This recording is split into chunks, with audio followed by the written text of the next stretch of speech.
The Dark Lord Ascending. The two men appeared out of nowhere, a few yards apart in the narrow, moonlit lane. For a second they stood quite still, wands directed at each other's chests. Then, recognizing each other, they stowed their wands beneath their cloaks and started walking briskly in the same direction. "News?" asked the taller of the two. "The best," replied Severus Snape.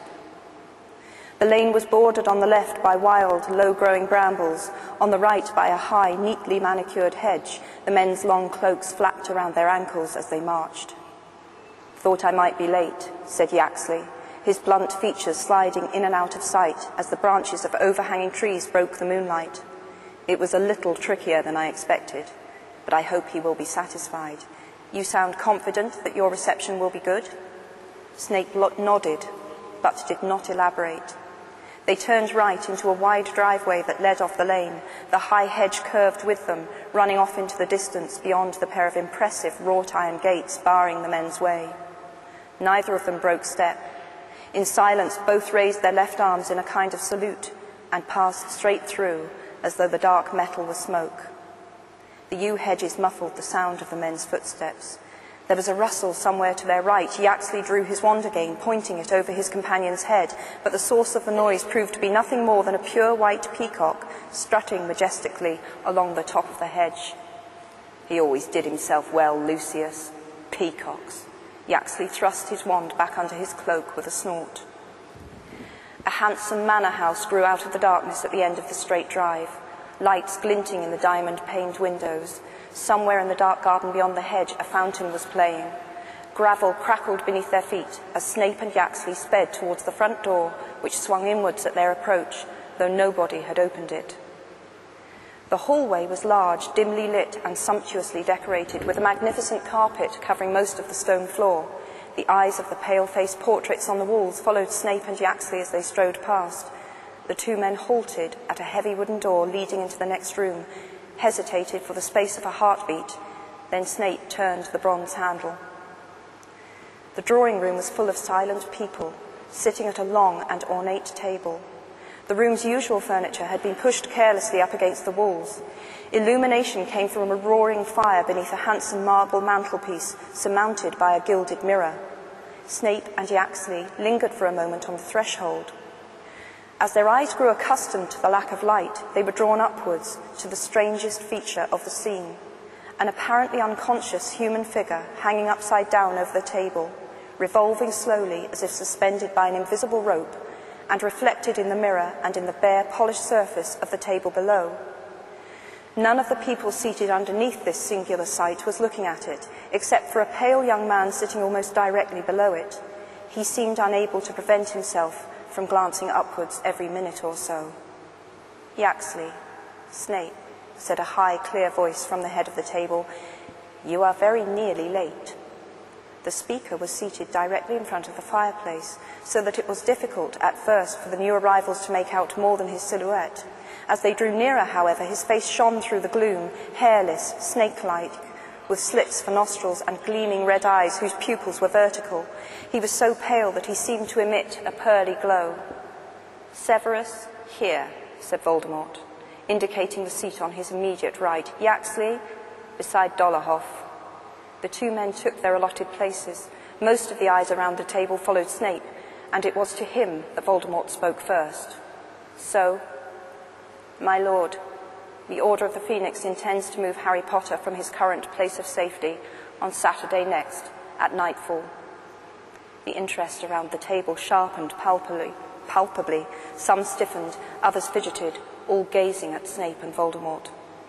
"Saturday, at nightfall," repeated Voldemort.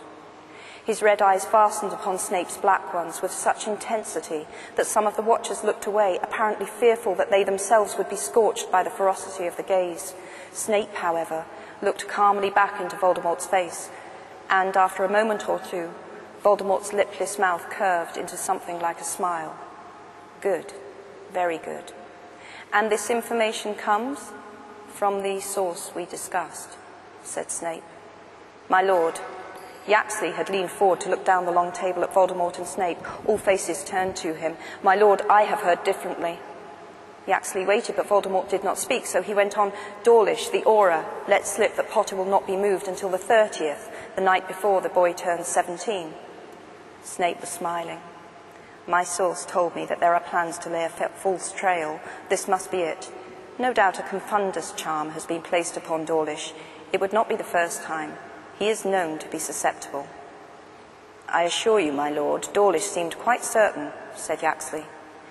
"If he has been confunded, naturally he is certain," said Snape. "I assure you, Yaxley, the Auror Office will play no further part in the protection of Harry Potter. The Order believes that we have infiltrated the Ministry." "The Order's got one thing right then, eh?" said a squat man sitting a short distance from Yaxley. He gave a wheezy giggle that was echoed here and there along the table. Voldemort did not laugh. His gaze had wandered upwards to the body revolving slowly overhead, and he seemed to be lost in thought. "My lord," Yaxley went on, "Dawlish believes an entire party of Aurors will be used to transfer the boy." Voldemort held up a large white hand, and Yaxley subsided at once, watching resentfully as Voldemort turned back to Snape. "Where are they going to hide the boy next?" "At the home of one of the Order," said Snape. "The place, according to the source, has been given every protection that the Order and Ministry together could provide. I think that there is little chance of taking him once he is there, my lord, unless, of course, the Ministry has fallen before next Saturday, which might give us an opportunity to discover and undo enough of the enchantments to break through the rest." "Well, Yaxley," Voldemort called down the table, the firelight glinting strangely in his red eyes, "will the Ministry have fallen by next Saturday?" Once again, all heads turned. Yaxley squared his shoulders. "My lord, I have good news on that score. I have, with difficulty and after great effort, succeeded in placing an imperious curse upon pious Thicknesse." Many of those sitting around Yaxley looked impressed. His neighbour, Dolohov, a man with a long, twisted face, clapped him on the back. "It is a start," said Voldemort, "but Thicknesse is only one man. Scrimgeour must be surrounded by our people before I act.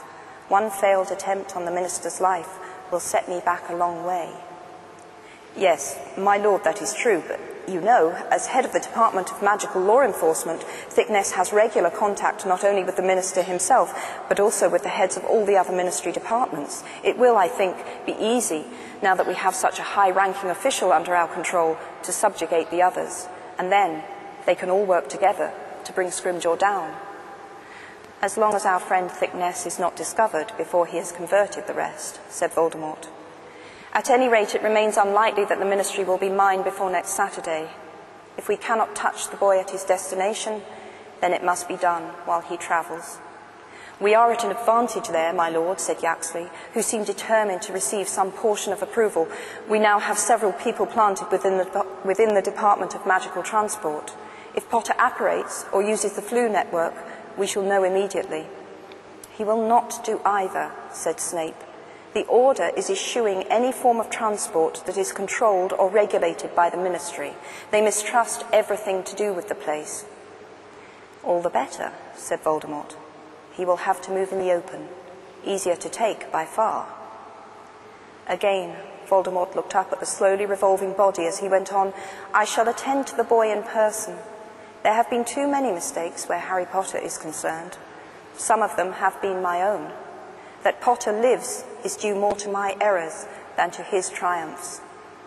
The company round the table watched Voldemort apprehensively, each of them by his or her expression, afraid that they might be blamed for Harry Potter's continued existence. Voldemort, however, seemed to be speaking more to himself than to any of them, still addressing the unconscious body above him. "I have been careless, and so have been thwarted by luck and chance, those wreckers of all but the best laid plans. But I know better now. I understand those things that I did not understand before.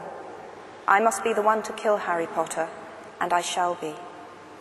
At these words, seemingly in response to them, a sudden wail sounded, a terrible drawn-out cry of misery and pain. Many of those at the table looked downward, startled, for the sound had seemed to issue from below their feet.